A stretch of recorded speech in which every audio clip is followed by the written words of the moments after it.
Our viewers, welcome to today's show. On today's show, we just want to take our time to discuss about seed capital and the initial infants cash flow management for businesses. So I always urge our viewers and subscribers to make sure that for each and every recorded episode, they've got to watch it right up to the end. So what are we going to talk about today? We have discovered that the issue to do with seed capital has not been adequately addressed. But not only that, we also want to take this opportunity to address people in terms of the management of cash flows when one is still starting a business. What has been very clear has been the issue to do with so many people giving eloquent excuses in terms of lack of seed capital. I need to quickly highlight that we are not talking about working capital, which one requires as the business grows. We are talking about the seed initial capital. And I've given a very controversial statement in the previous episodes where I've indicated that for one to start and run a business, they do not need too much seed capital. However, they require working capital as they try and grow their businesses. So that clear distinction has got to be laid out. I need to clearly indicate that for today, we're just going to share our views in terms of seed capital as well as how can one successfully manage their cash flows as they start their business. Cash flow is a very critical subject for so many businesses. And as we go forward in our upcoming episodes, we are going to talk about cash flow. But for today, we are going to restrict this particular subject of seed capital and cash flow management in as far as one is starting to run a business. So what are the things that we are going to talk about today? We are going to try and indicate to people that in order for them never to use the excuse of lack of seed capital to start and run their business, what is it that they can do to make sure that they employ very minimum seed capital into their new businesses? So let's get on to today's subject matter. The very first thing that I need to indicate to our viewers and subscribers is, in as much as one can go about looking for working capital when they have started a business, there is never going to be an investor, a venture capitalist, or a bank which is going to be willing to partner you on an idea. Ideas do not attract capital. Ideas do not attract loans. But projects that have been started do attract a loan, do attract any form of financial assistance that you may seek from friends and relatives as well as banks. So that distinction also has got to be very clear. The next thing that we also need to focus on is you need to try as much as you can to employ the very minimum seed capital. Because whilst we're talking about having no one being interested in investing in an idea, even when you have started your business, it may be very difficult to attract working capital because your business is still a greenfield.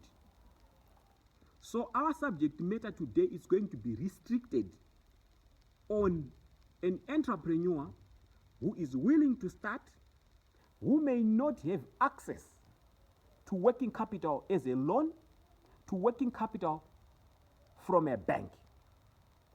But somebody who is willing to start and grow your business. What are some of the things that you need to watch out for? Let me hasten to say quickly, a number of people who have complained about not having seed capital have also not been able to clearly articulate and indicate the amount of capital that they need to start their businesses. What am I trying to say? If you are an aspiring business person who is serious about running a project, if you are to be engaged by somebody who is willing to partner or to make available the money that you are looking for, you should be able to clearly articulate with eloquence in terms of how much money in total you require, where and how are you going to use that money. Because a lot of people have been found wanting when it comes to describing and allocating the capital that they would require when they start and run their businesses. So let me now quickly talk about what are some of the things that aspiring entrepreneurs can avoid to make sure that they do not use so much seed capital when they are starting their businesses. First things first, do not despise humble beginnings. There's never been a business that has grown from scratch to be a very big business. So to start and run a business, it requires patience and sacrifice. One has got to be willing to start small. But not only that, the other thing that has made so many businesses never to grow beyond their first year has been the issue to do with how they go about managing their overheads during the infancy period. If one is going to run a business, there comes the issue of starting and having an office. What are the available options to deal with the availability of an office? One can start with a shared office. You can approach an established business, a friend who is already running a business, and ask him or her to share their office facilities. Or if the type of business that you are going to run doesn't necessarily require a physical office, one can start with a virtual office. But when one is running a virtual office, it requires trust and honesty, and it may require one to make deliveries to your clients. So one needs to make sure that they've reduced where it is necessary in terms of office. The next thing that people need to reduce in terms of starting a business is the issue to do with overheads that are related to marketing, sales, and adverts. One can take advantage of things like Twitter, Facebook, Instagram. These would make an aspiring entrepreneur be able to reach out to your clients without necessarily having to pay or fork out your money. The other thing that starting entrepreneurs have got to watch out for is do not be afraid to indicate to people that you are starting, because there will always be people, enterprises, and organizations which are willing to support you and to be part of your success story as long as you disclose to them that you are starting and you have got limited resources. It does not help you to project an established entrepreneur, a successful business person, when all you are doing is starting.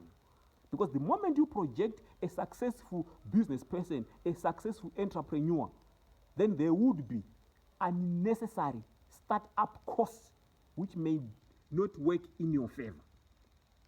So you need to clearly indicate that you may require down payment, that you may even require upfront payments.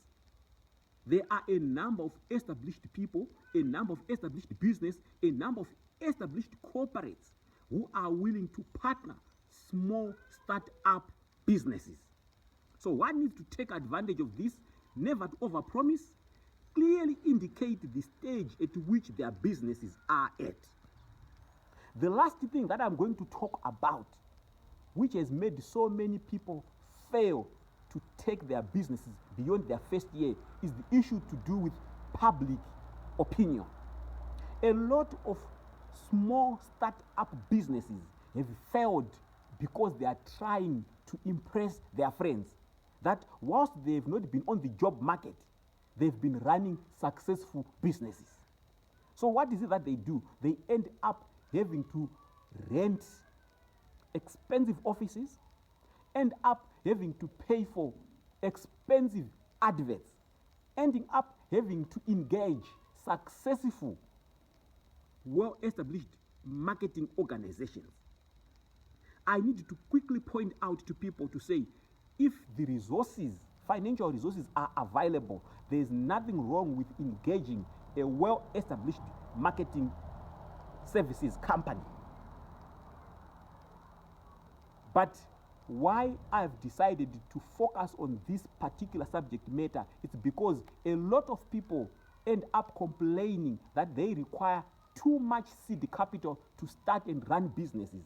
Yet in reality, they would not have considered how they can reduce start-up costs. Our viewers, we still continue to make sure that we encourage and motivate a lot of business people to start and run their own businesses. The world is faced with a dilemma and a challenge to do with unemployment, and things are not going to get better. We need to start and run our own businesses. So may you continue to watch out for our next shows, where we are going to discuss critical subject matters to do with entrepreneurship. May you please continue to subscribe and watch our future shows.